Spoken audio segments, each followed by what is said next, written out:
ராஜை கொலை வழக்கில் குற்றம் சாட்டப்பட்ட முருகன், சாந்தன், பேரறிவாளன் ஆகியோர் விடுதலை தொடர்பாக தமிழக அரசு தன்னிச்சையாக முடிவெடுத்தது தவறு என உச்சநீதிமன்றத்தில் மத்திய அரசு கூறியுள்ளது. இது சம்பந்தமாக ஆளுநரிடம் மீண்டும் ஒரு கருணை மனு அளித்திருக்க வேண்டும் எனவும் மத்திய அரசு தெரிவித்துள்ளது. இது குறித்து விரிவாக தகவல் தருகிறார் எமது டெல்லி செய்தியாளர் அரவிந்த். ராஜீவ்காந்தி கொலையாளிகள் சாந்தன், முருகன், பேரறிவாளன் உள்ளிட்ட 7 நபர்களின் விடுதலையை எதிர்த்து மத்திய அரசு தாக்கல் செய்த மேல்முறையீட்டு மனுவானது இன்று உச்சநீதிமன்ற தலைமை நீதிபதி HL தத்து தலைமையிலான அரசியல் சாசன அமர்வின் முன்பு விசாரணைக்கு வந்தது.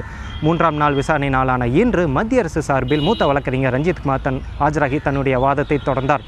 அந்த வாதத்தில் அவர் இந்த குற்றவாளிகள் தரப்பில் இவர்களுடைய மனுக்கள் ஆளுநராலும் குடியரசுத் தலைவராலும் நிராகரிக்கப்பட்டு மீண்டும் நீதிமன்றத்தால் இவர்கள் தண்டனை குறைப்பு பெற்றவர்கள். அப்படி இருக்கையில் இவர்கள் விடுதலை செய்ய வேண்டும் என்றால் இவர்கள் ஒரு மனுவை கருணை மனுவாக ஆளுநரிடமே சமர்ப்பித்திருக்க வேண்டும். ஆனால் அதை விடுத்து தமிழக அரசு இவர்களை விடுதலை செய்யும் முடிவை தன்னிச்சையாக எடுத்திருப்பது ஏற்புடையதல்ல. ஏனென்றால் இந்த வழக்கானது சிபிஐ விசாரித்த வழக்கு. சிபிஐ விசாரித்த வழக்குகளில் மாநில அரசு உரிமை கோருவது எந்த விதத்திலும் ஏற்புடையதல்ல என்று தன்னுடைய வாதத்தை முன்வைத்தார்.